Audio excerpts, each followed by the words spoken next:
listening to the Sermon Podcast of Brockport First Baptist.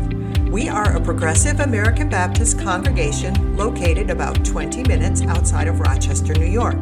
To learn more about our church and support our ministries, please visit brockportfirstbaptist.org.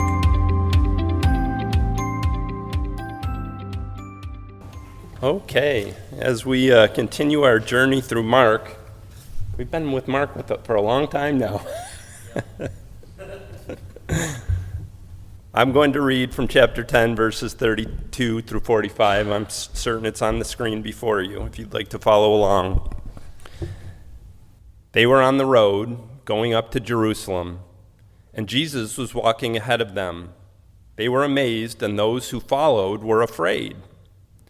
He took the 12 aside again and began to tell them what was to happen to him, saying, "Look, we are going to Jerusalem, and the Son of Man will be handed over to the chief priests and the scribes, and they will condemn him to death. Then they will hand him over to the Gentiles. They will mock him and spit on him and flog him and kill him. And after 3 days he will rise again." James and John, the sons of Zebedee, came forward to him and said to him, "Teacher, we want you to do for us whatever we ask of you." And he said to them, "What is it you want me to do for you?" And they said to him, "Appoint us to sit, one at your right hand and one at your left, in your glory." But Jesus said to them, "You do not know what you're asking. Are you able to drink the cup that I drink, or be baptized with the baptism that I am baptized with?" They replied, "We are able." Then Jesus said to them, "The cup that I drink you will drink, and with the baptism with which I am baptized you will be baptized. But to sit at my right hand or at my left is not mine to appoint, but it is for those for whom it has been prepared." When the 10 heard this, they began to be angry with James and John.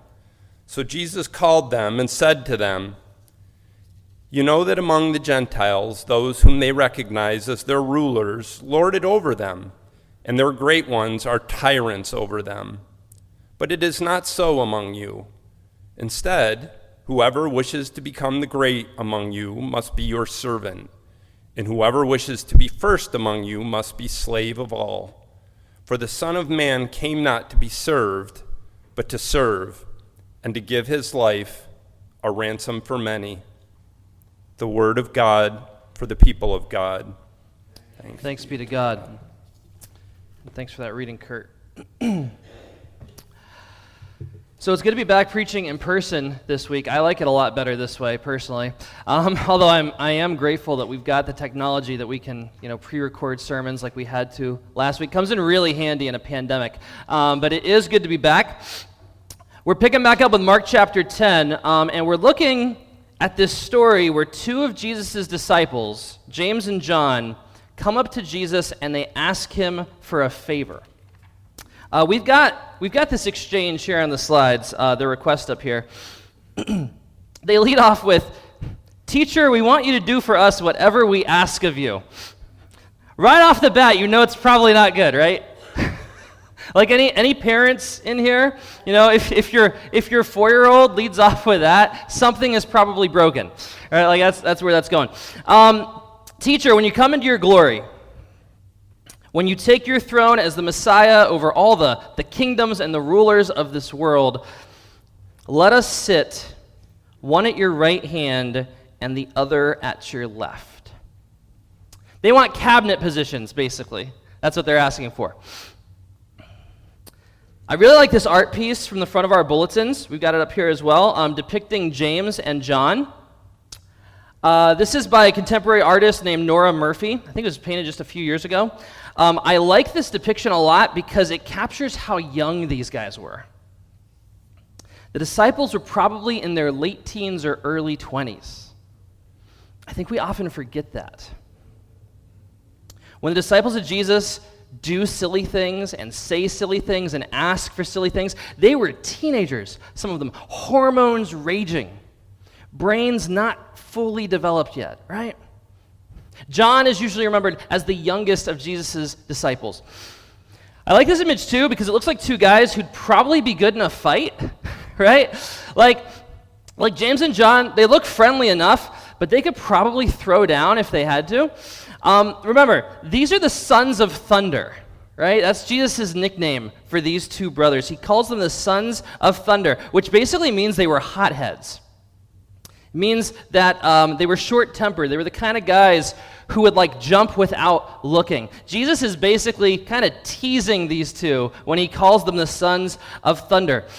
Jesus warns his disciples that he's going to die for the third time.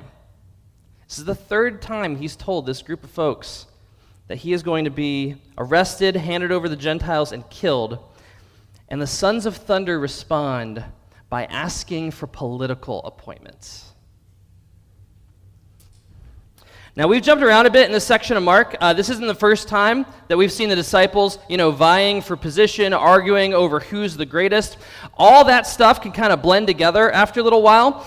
But I want to back up a little bit to help us connect some of these dots and see where this is all going. And I want to think all the way back to Easter Sunday, if we can. All right, today's Pentecost. I want to see if you guys can remember Easter Sunday, 7 weeks ago. Who remembers Easter Sunday here at church? Anybody? I know the kids remember. The kids' hands are shooting up. Easter Sunday was a blast, wasn't it, guys? There was an Easter egg hunt, which was a lot of fun, right? We had breakfast before church out in the fellowship hall. That was a blast. My son Zeke had the flu on Easter Sunday, so he couldn't come to church. That was a bummer. That was 2 infectious diseases ago for us. And on Easter Sunday this year, we talked about the Transfiguration. That was the story we looked at in church. This story of the Transfiguration where Jesus goes up on a mountain and he's transformed. His clothes turn bright white. His face starts glowing. Moses and Elijah show up. Do you guys remember? You guys remember this story? Is this ringing any bells? Okay, some people are nodding. That's good. That's good. The kids got it. Who could forget Easter? Jesus goes to the top of the mountain, and he takes 3 disciples with him to the top of the mountain. Does anyone remember which 3 disciples Jesus took to the top of the mountain? Just Peter, James, and John. That is correct. Jesus took Peter, right, the first pope, according to our Catholic friends, and the sons of thunder to the top of this mountain. That is the inner circle. These 3 disciples are the leaders. Peter, James, and John have been with Jesus the longest. They've worked with him the closest.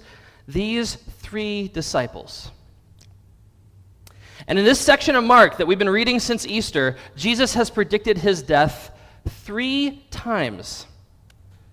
Every time some disciple has stepped up, gotten out of line, not gotten the point, and had to be put in his place by Jesus. Does anyone want to guess which 3 disciples have missed it? Yeah. Are the dots connecting? Peter, James, and John. Just to recap, the first time this happens, Jesus tells his disciples he's going to die. And that's when Peter takes him aside and he rebukes him. Peter's like, "What are you saying, Jesus? You can't talk like this. The Messiah can't die." And Jesus says what to Peter? "Get behind me, Satan." That's rough. Then the second time this happens, Jesus predicts his death. We talked about this a couple weeks ago. He talks about servant leadership. This is when Jesus holds up a child and is like, if any of you wants to be the greatest, you got to be the least. Be like a child. And that's when John speaks up. And John's like, "Oh, by the way, we saw another guy casting out demons in your name, but he wasn't one of us, so we stopped him." And Jesus rebukes John. This is the 3rd time Jesus has predicted his death. And this time it's James who steps up, bringing his brother John. He brings some muscle. And they start asking for political appointments. "Let us sit one on your left and one on your right when you come into glory."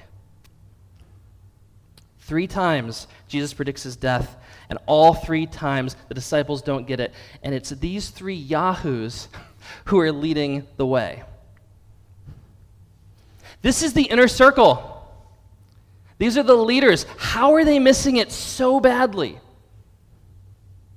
How can these three guys be so blind? I think the answer lies in the title of our sermon for today: The Way of the Mountain and the Way of the Cross. Again and again, Jesus keeps pointing his disciples to the way of the cross. But these guys just want the mountain. See, I think there are basically two types of power in our world. There's the way of the mountain and the way of the cross. Mountain power and cross power. The way of the mountain is the way of domineering power, controlling power. The kind of power we see in the kingdoms of this world, the kind of power that in the wrong hands can become violent and destructive. That's the way of the mountain. But there's also the way of the cross, which is the power of love and self-sacrifice. It's Jesus-shaped power. It's the power that lays down its own life for the sake of another. Mountain power and cross power. Peter, James, and John have been to the mountain, right? Like literally. They've seen the light show. They witnessed Jesus in all of his glory and splendor. They've seen Jesus reflecting the kind of power that they're used to seeing from the kings of their world, the power that impresses, the power that puts on a show, knocks you over, strikes you with fear. They've seen that power and they want it. They want a taste of it for themselves. But Jesus is pointing them to an even greater power, and it's the way of the cross. You could basically read all of church history as a balancing act between the way of the mountain and the way of the cross. Every church, every Christian, any point in history, we're leaning one way or the other. When we see the early church in the book of Acts welcoming outsiders, pooling their resources, spreading the good news, that's cross power. When churches today feed the hungry, stand for justice, march for civil rights, that's cross power. But when we see churches jockeying for position, trying to get it in good with the powers that be, when we see churches fighting crusades, waging holy war, that's the way of the mountain. That's that dangerous, domineering, worldly power that can poison everything. A recent example of this that's been all over the news, and it's painful to talk about, but it's what's happening with our crazy cousins in the Southern Baptist Convention. Has anyone been following the news on what's happening with the SBC, the Southern Baptist? It's Christianity Today did a whole expose. It was in Washington Post, New York Times. This has been all over the place. About 2 weeks ago now, an independent report was released detailing a history of abuse in the Southern Baptist Church. The Southern Baptists are the largest Protestant denomination in the country, one of the largest Christian denominations in the world. There are spiritual cousins. Our denomination, the American Baptist Churches USA, was formed when the Northern Baptists, which is us, split from the Southern Baptists over slavery in the 1840s. And this report uncovered decades of abuse by clergy and leadership in the Southern Baptist Church. And I've got to really watch my language here because we've got kids in the room with us. But we're talking Roman Catholic Church level abuse. Adults in the room know what I'm talking about. So many victims. And it's been happening in the SBC for decades. And even worse, the leaders of the denomination knew about it and they've been covering it up. They moved abusive clergy from church to church. They discredited abuse victims and bullied them into silence. When that didn't work, they would pay them off. The SBC even had a secret file in their headquarters that contained the name of over 700 abusive clergy that they knew about, that they didn't report to police, but they were keeping tabs on to monitor their own liability. It's infuriating. It's heartbreaking. And for me, at least, it's a bit confusing. Like, how does this crap keep happening? How do so many people know about stuff like this and not say a thing? How do self-professed Christians become so blind, so morally bankrupt and askew, that they're willing to look the other way on this terrible evil? There's a lot we could point to with Southern Baptists, a lot of core issues that might be at the root of some of this: patriarchy, homophobia, a long history of being on the wrong side of pretty much every ethical issue, from like slavery to segregation. But a big part of how this happens is the way of the mountain. That is front and center in this: mountain power, chasing after mountain power. According to this report, the big problems in the SBC go back to the 1980s. Now, I know most of you young folks in here were not alive in the 1980s. So let me catch you all up on what was happening in the Southern Baptist Convention in the 1980s. Beginning in the late 70s, there were a group of leaders in the SBC who got together and orchestrated a hostile takeover of the denomination. This was very public. This is a big part of like Southern Baptist history and kind of their identity. It was out in the open, and this is where the modern incarnation of the SBC came from, the organizational structure that exists today and facilitated this cover-up. These leaders believed that there were too many progressives in their denomination. And I don't even know what constituted a progressive among Southern Baptists in the 1970s. They would have loved us. But they thought there were too many progressives in their denomination. They were also concerned that more and more women were taking positions of leadership and authority in the denomination. And they were worried about the decline of Christian culture and the political influence of the church declining in America. This is in the late 70s.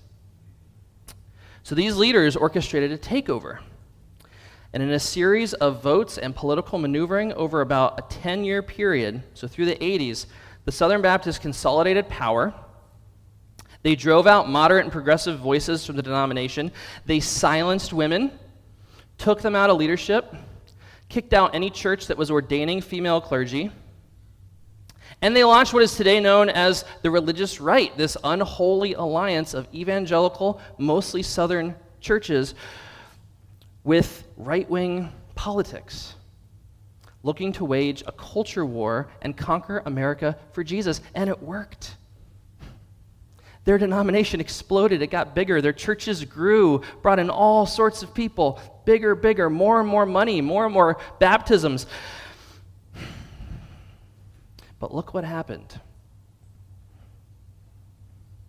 What do you think happens when you remove accountability on this scale? What do you think happens when you silence voices that disagree, painting them as outsiders, enemies, demonic? When this investigation first started, multiple Southern Baptist leaders denounced it as the work of Satan.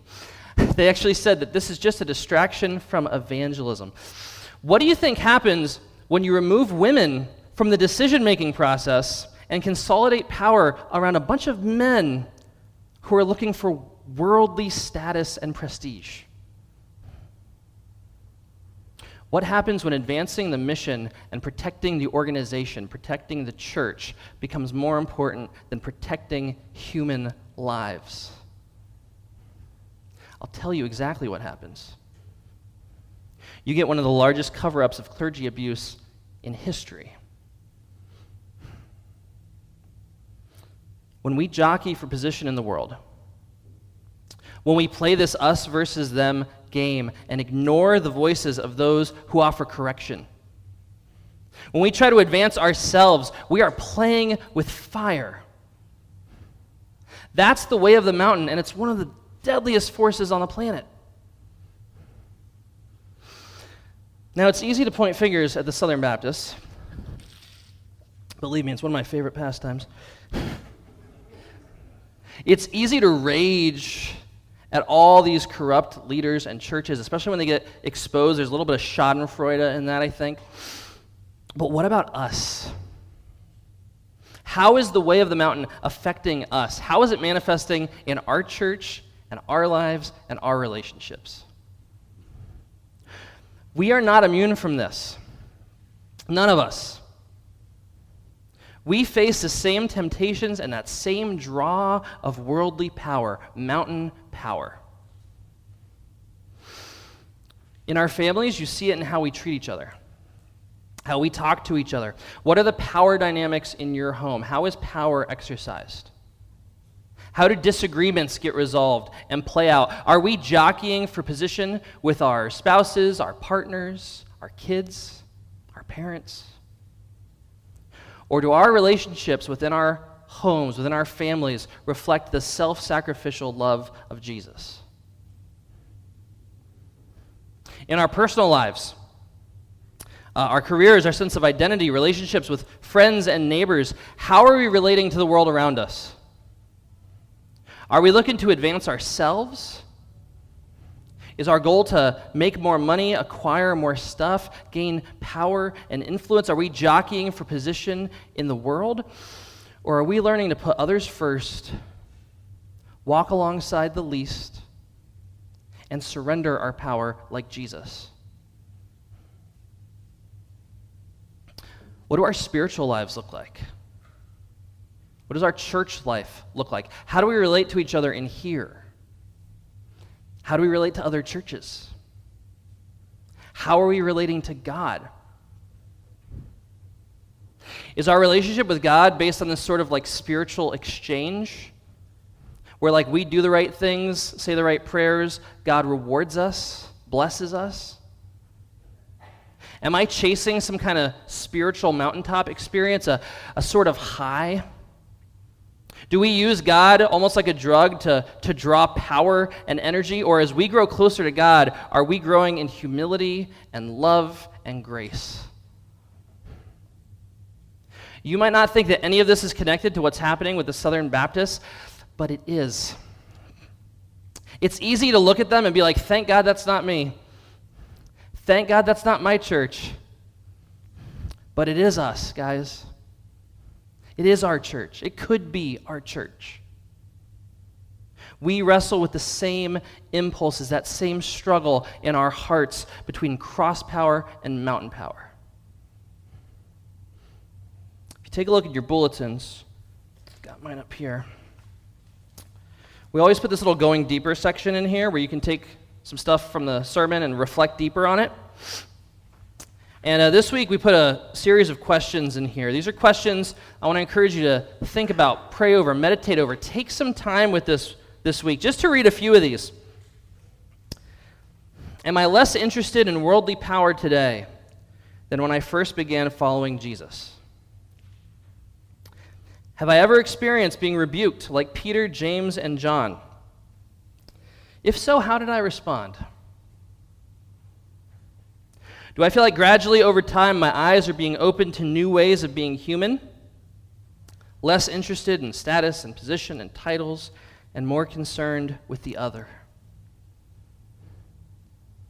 Do I engage in futile competition with other followers of Jesus? There's more questions there. I don't know about you, but some of these hit me hard this past week. I'm going to be spending some time reflecting over these. I hope you will too. Because this is a struggle for all of us. Mountain power is so seductive. It's been a reality that followers of Jesus have had to wrestle with since the very beginning. And that brings us back to the disciples. Jesus warned the disciples, he warned James and John, that they didn't know what they were asking for. It's not for me to decide who sits at my left and right when I come into glory. He's talking about the cross, right? Jesus comes into his glory at his death, the hands of Gentiles on the cross. And who was at his left and right? Thieves, criminals, probably failed political revolutionaries. They were crucified with Jesus, and at least one of them joined him in paradise. Peter, James, and John were nowhere to be found. They ran away and hid. But that wasn't the end of their story. The disciples were restored by Jesus after the resurrection. All three, Peter, James, and John, went on to become leaders in the early church. At least two of them, Peter and John, wrote multiple books that show up in the New Testament. And eventually, all three of this inner circle came to embrace and came to know the way of the cross. The Apostle Peter was crucified about 30 years after Jesus was crucified by the Emperor Nero. And when they led Peter out to be crucified, the legend has it that he asked for his cross to be turned upside down because he didn't think he was worthy to die in the same manner as Jesus.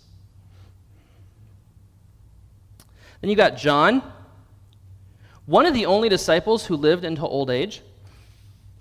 Although he was imprisoned during his life and tortured and exiled, but in the end, John's legacy was one of love. Check this out. This is from 1 John. Beloved, let us love one another, because love is from God. Everyone who loves is born of God and knows God. Whoever does not love does not know God, for God is love. That doesn't sound like one of the sons of thunder to me. That sounds like a man toward the end of his life who was instructing his own disciples in what it looked like to follow the way of the cross. And as for his brother James, the other son of thunder, James was the first of the 12 disciples to die for his faith.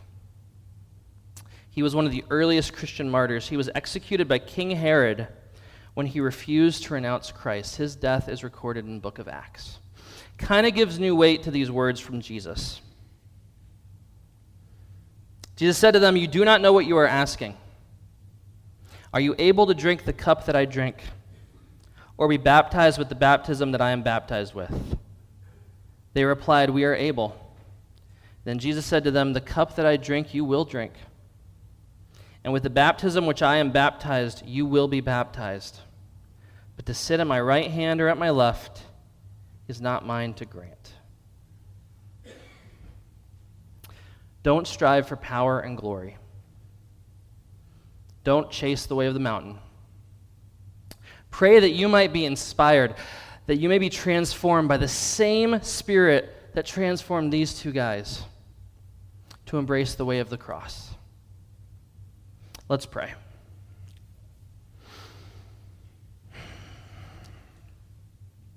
Lord, send your Spirit on us afresh. Empower us to discern between the power that reflects your love and self-sacrifice and the power that only destroys. Lord, lead us in the way of the cross. Transform us in your Spirit. Make us new.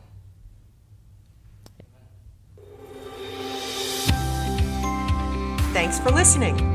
If you enjoyed what you heard, please be sure to rate, review, and subscribe to this podcast on iTunes. You can connect with us on Facebook at Brockport First Baptist, on Twitter at BrockportFB, and on our website, brockportfirstbaptist.org. Our theme music was composed by Scott Holmes. This has been a production of Brockport First Baptist.